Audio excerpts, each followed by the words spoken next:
Hey there, welcome to another video here on this Esoteric Circle YouTube channel. Very excited because I'm getting back into some Ouspensky. So if you're into Ouspensky, welcome aboard, because we're going to be talking about a section here from the essay, the very first essay in A New Model of the Universe, entitled Esotericism and Modern Thought. It's my favorite, and I love it. I love it because he's talking about the mysteries religion, the esoteric circle, the degeneration of an entire people, and how the esoteric circle continues to bring that group of degenerated people back up out of that form of degeneration and brings them back into life through art and science and philosophy and religion. And he talks about Christ, and he talks about the possibility of what Christ was doing with his ministry and his life, and the resurrection, and how that was all a part of a play that was connected to an esoteric school through the mysteries religion. Fascinating stuff. So a little bit of long reading, but I just wanted to do a little introduction video for this. So I want to dive deeply into that and enjoy, and give me some comments about what you think. This is good stuff. P.D. Ouspensky and New Model of the Universe. Welcome. To return to the idea of esotericism itself, it should be understood that in many ancient countries, Egypt and Greece, for example, there existed side by side two religions, one dogmatic and ceremonial, the other mystical and esoteric. The one consisted of popular cults representing the half-forgotten forms of ancient mystical and esoteric myths, while the other was the religion of mysteries. The latter religion went far beyond popular cults, explaining the allegorical and symbolic meaning of myths, and uniting those who were connected with the esoteric circle or were striving towards it. Comparatively, very little is known about the mysteries, their role in the life of ancient communities. The part they played in the creation of ancient cultures is completely unknown to us.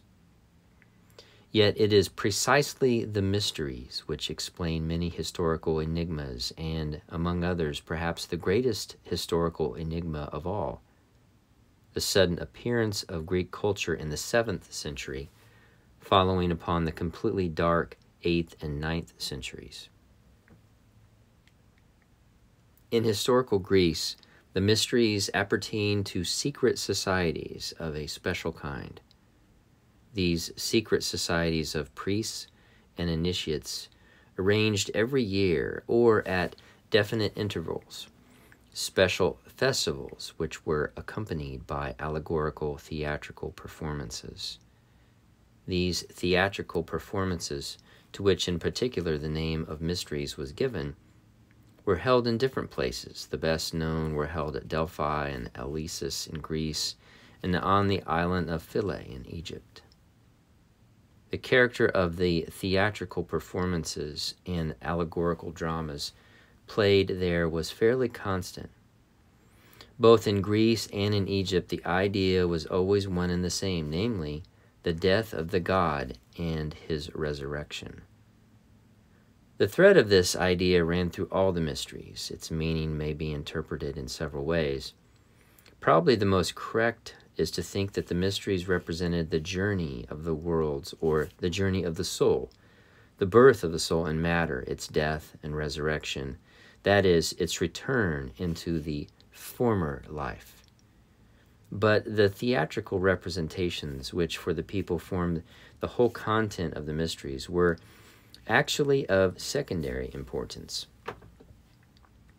Behind these representations stood schools, which were the essence of the whole thing. The purpose of these schools was the preparation of men for initiation. Only those who were initiated into certain secrets might take part in the mysteries. Initiation was accompanied by complicated ceremonies, some of which were public, and by various tests which the candidate for initiation had to pass. For the crowd, for the masses, this constituted the content of initiation, but the ceremonies of the initiation were really nothing but ceremonies. The actual tests took place not at the moment immediately before formal initiation, but over a whole course, in some cases a very long time, of study and preparation. An initiation was, of course, not an instantaneous miracle, but rather a consecutive and gradual introduction to a new cycle of thought and feeling, as is initiation into any science, into any branch of knowledge. Several suppositions exist as to what ideas prevailed among the peoples at the period immediately connected with the mysteries about that which initiation gave or could give.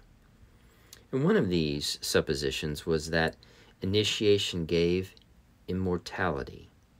The Greeks and also the Egyptians had a very gloomy idea of life beyond the grave. Such was the Hades of Homer. Such were the Egyptian ideas of the life beyond.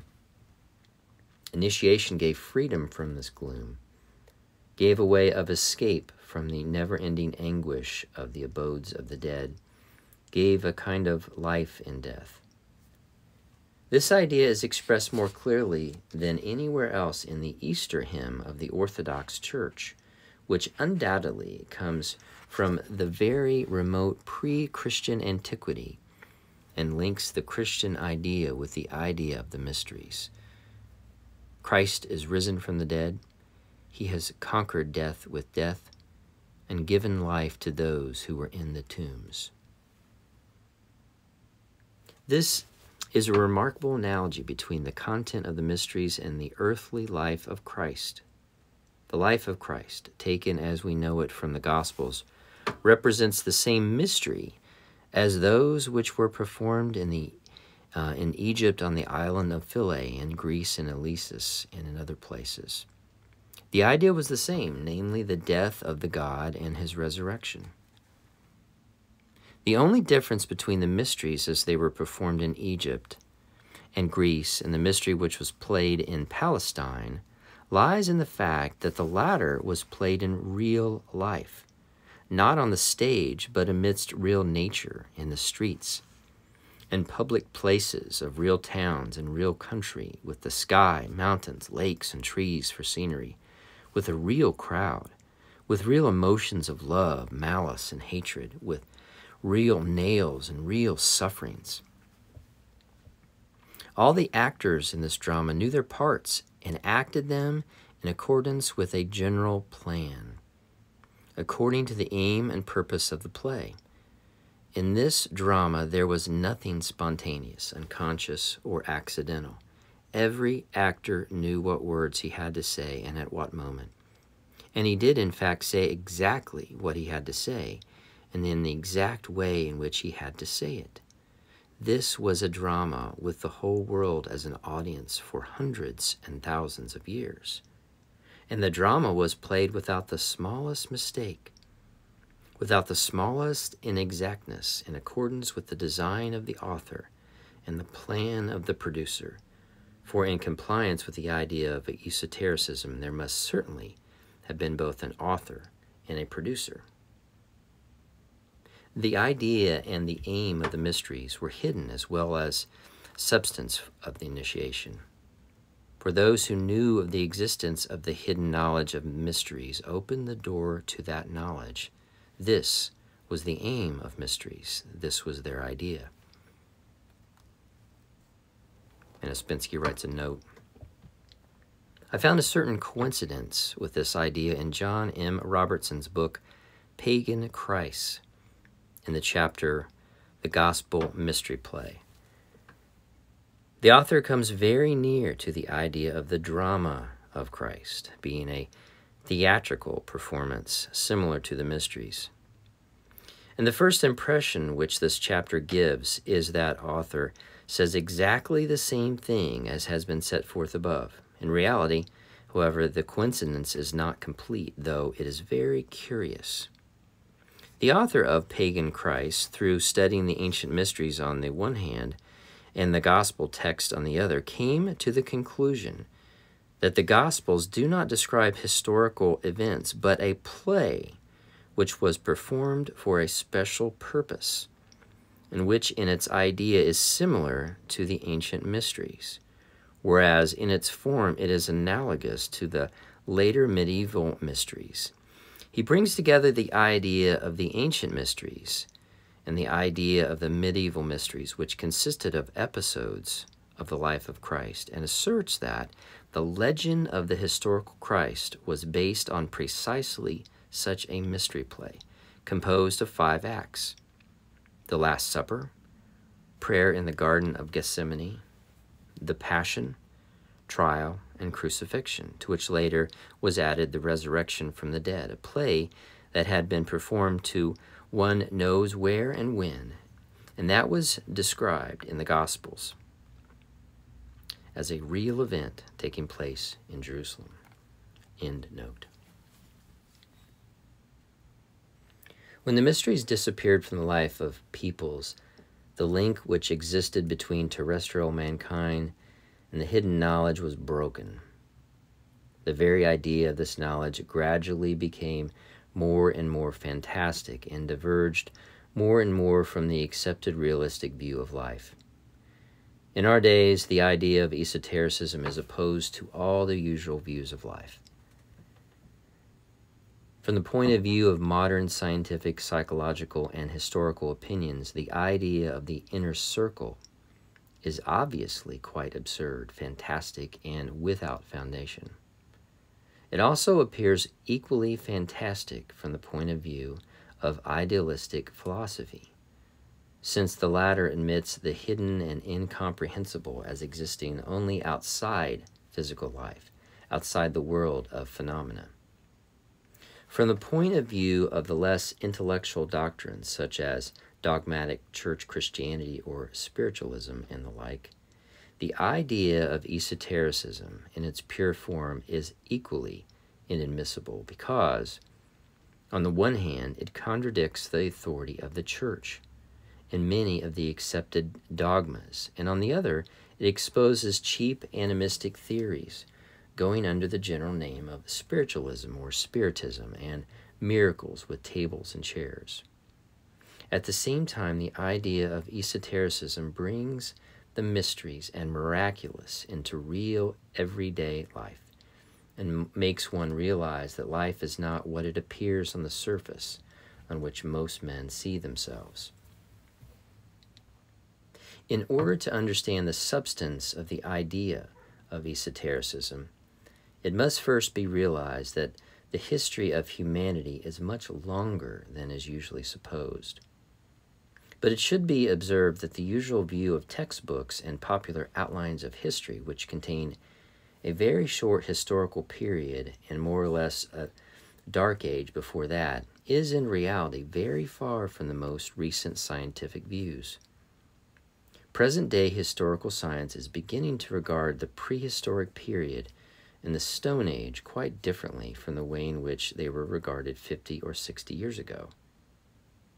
It cannot regard the prehistoric period as a period of barbarism because against this view there speaks the study of the remains of prehistoric cultures, memorials of ancient art and literature, the study of the religious customs and the rites of different peoples, the comparative study of religions, and particularly the different peoples, the study of language, that is, the data of comparative philology, which show the astonishing psychological richness of old languages. On the contrary, in opposition to the old view, there already exist many theories, and there appear many new theories on the possibility of ancient prehistoric civilizations. Thus, the Stone Age is regarded with more probability as a period not of the beginning, but of the fall and degeneration of previously existing civilizations. In this respect, it is very characteristic that all present-day savages, without exception, that is to say, peoples whom our culture has found in a savage or semi-savage state, are degenerate descendants of more cultured peoples.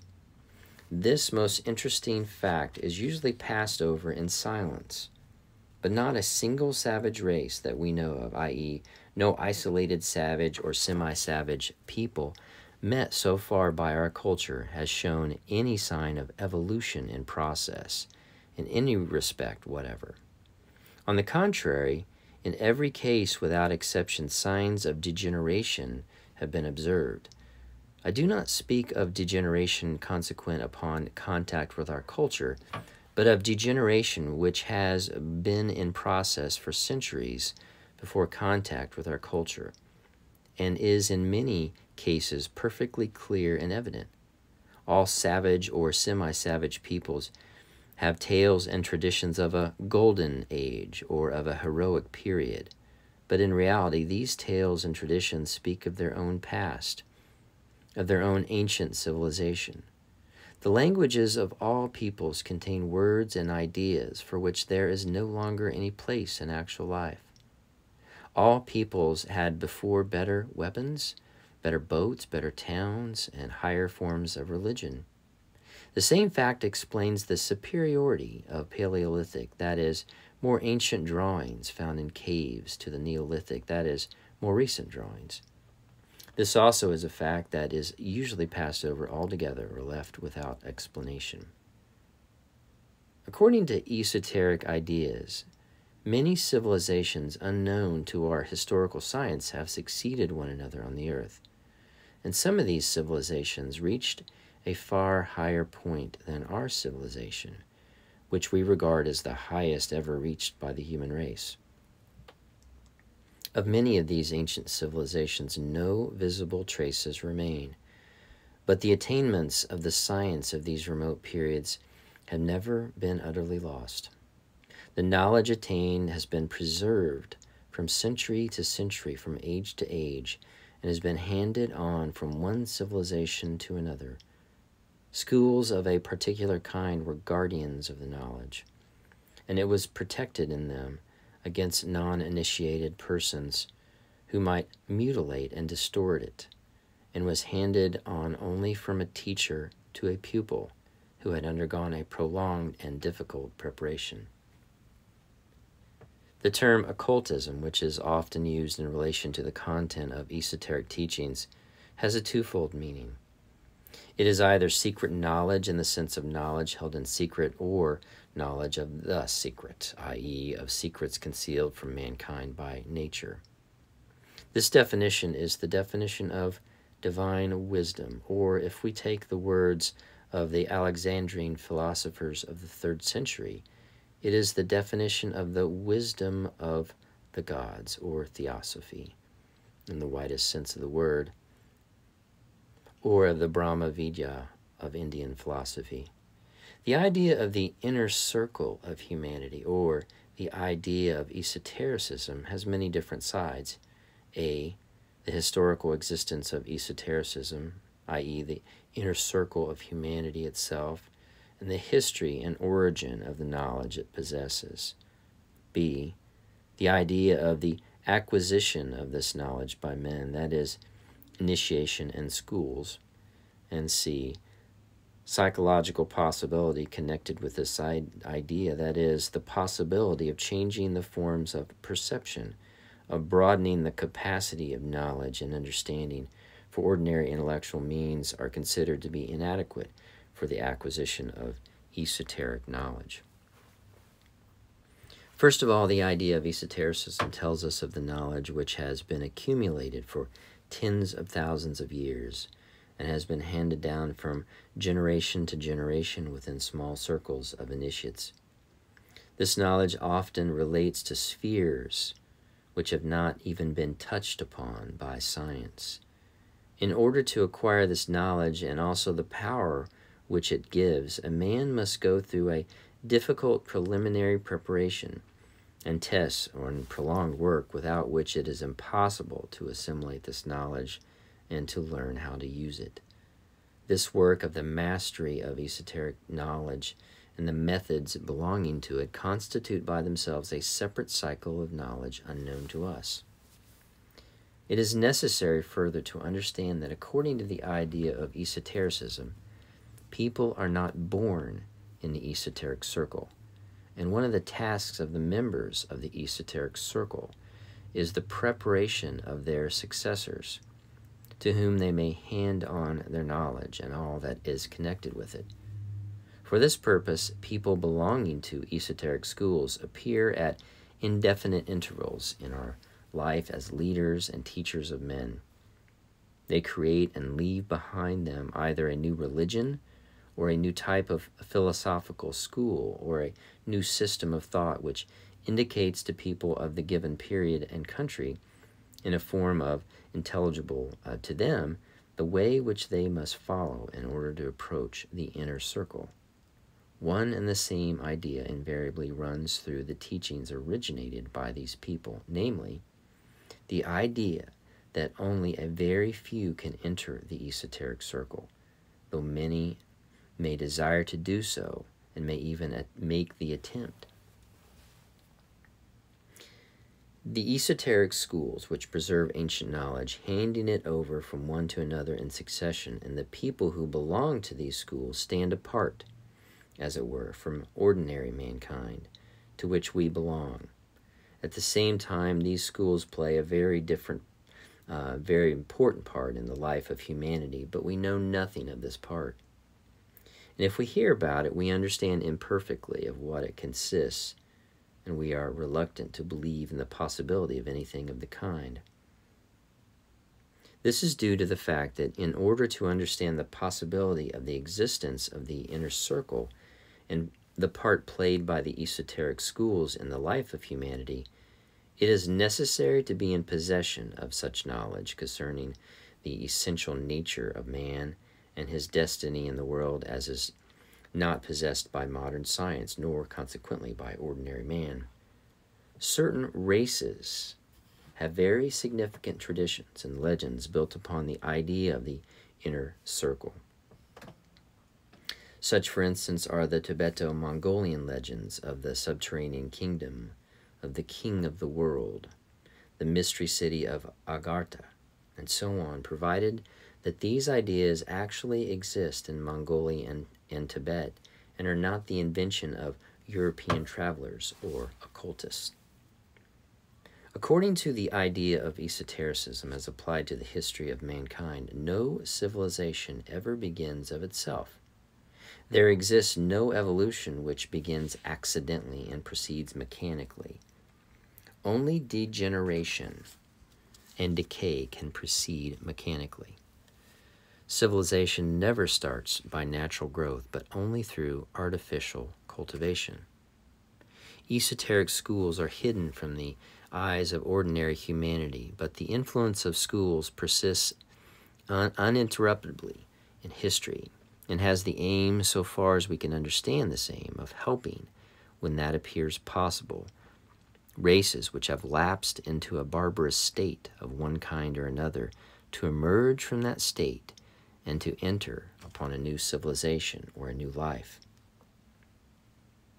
A savage or semi-savage people or an entire country is taken in hand by a man possessing power and knowledge. He begins to educate and instruct the people. He gives them a religion. He makes laws, builds temples, introduces writing, creates the beginning of art and sciences, makes the people migrate to another country if necessary, and so on. Theocratic government is a form of such artificial cultivation. Biblical history from Abraham and possibly even earlier to Solomon is an example of the civilizing of a savage people by members of the inner circle. According to tradition, the following historical personages belong to esoteric schools: Moses, Gautama the Buddha, John the Baptist, Jesus Christ, Pythagoras, Socrates, Plato, also the more mythical Orpheus, Hermes Trismegistus, Krishna, Rama, and other prophets and teachers of mankind. To esoteric schools belonged all the builders of the pyramids and the Sphinx, the priests of the mysteries in Egypt and Greece, many artists in Egypt and other ancient countries, alchemists and architects who built the medieval Gothic cathedrals, the founders of certain schools and orders of Sufis and dervishes, and also certain persons who appeared in history for brief moments and remain historical riddles. It is said that at the present time, some members of esoteric schools live in remote and inaccessible parts of the globe, such as the Himalayas or Tibet, or some mountainous regions in Africa, while others, according to similar stories, live among ordinary people, without differing from them at all externally, often belonging even to the uncultured classes and engaged in insignificant and perhaps from the ordinary point of view, even vulgar professions. Thus, a French occultist author stated that he had learned much from an Oriental who sold parrots in Bordeaux, and it has always been so far from the earliest times. Men belonging to the esoteric circle, when they appear among ordinary humanity, always wear a mask through which very few succeed in penetrating. Esotericism is remote and inaccessible, but every man who learns of or guesses at the existence of esotericism has the chance of approaching a school or may hope to meet people who will help him and show the way. Esoteric knowledge is based on direct oral tuition.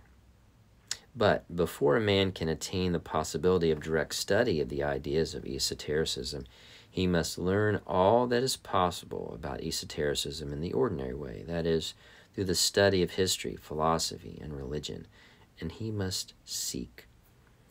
For the gates of the world of the miraculous may be opened only to him who seeks.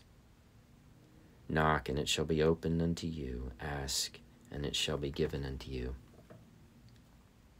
The question very often arises, why, if the esoteric circle really exists, does it do nothing to help ordinary man to emerge from the chaos of contradictions in which he lives and come to true knowledge and understanding? Why does the esoteric circle not help men to regulate their life on earth? And why does it allow violence, injustice, cruelty, wars, and so on? The answer to all these questions lies in what has just been said. Esoteric knowledge can be given only to those who seek, only to those who have been seeking it with a certain amount of consciousness, that is, with an understanding of how it differs from ordinary knowledge and how it can be found.